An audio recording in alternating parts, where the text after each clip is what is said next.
السلام عليكم ورحمة الله وبركاته. جايين نتكلم عن فيديو جديد مهم جدا لكل السواقين، وهو تأثير التكييف على استهلاك البنزين في العربيات.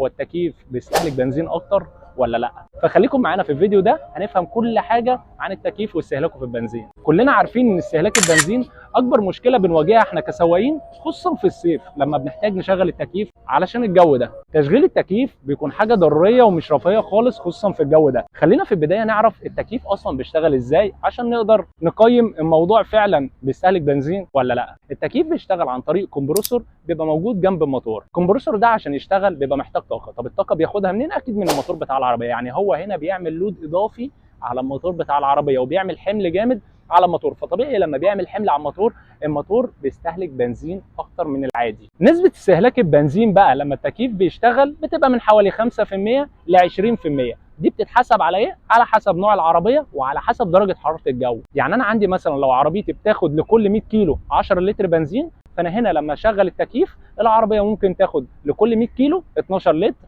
وممكن كمان توصل ل 13 لتر بنزين. تعال اقول لك بقى على شويه نصايح تعملهم عشان خاطر تقلل من استهلاك البنزين للعربيه بتاعتك. وهو زي ما بنقول كده، تشغل التكييف بس بذكاء. اول حاجه تعملها ان انت ما تشغلش التكييف على درجه بروده واطيه جدا، يعني ما تخليش التكييف بارد جدا، لان في اللحظه دي التكييف عشان يوصل العربيه لدرجه البروده دي هيحتاج وقت كبير جدا، والتكييف ذات نفسه مش هيفصل، فهيستهلك بنزين اكتر بكتير من العادي. تاني حاجه، حاول توزع المراوح بتاعه الهواء او الاماكن اللي بيطلع منها الهواء بتاع التكييف على العربيه كلها. ما تخليش المراوح كلها متجهه لمكان معين. يعني في اوقات كتير نشوف ناس وهو قاعد ظابط المراوح كلها عليه. طب ماشي، ما الحته دي هتبرد بس العربيه كلها مش هتبرد، فبرضه التكييف مش هيفصل وهيستهلك بنزين معاك اكتر من العادي. لو العربيه كانت مركونه في مكان شمس جامد، فقبل ما تشغل التكييف حاول تفتح الازاز وتخلي الهواء السخن اللي جوه العربيه يطلع بره، وبعد كده بقى شغل التكييف واقفل الازاز. دايما نعمل صيانه دوريه للتكييف، يعني باستمرار غير فلتر الهواء بتاعه وشوف مستوى الفريون اللي في العربيه مظبوط ولا لا. وفي النهايه استخدام التكييف في الجو ده حاجه ضروريه جدا، بس احنا عرفنا خلاص ان هو بيأثر على استهلاك البنزين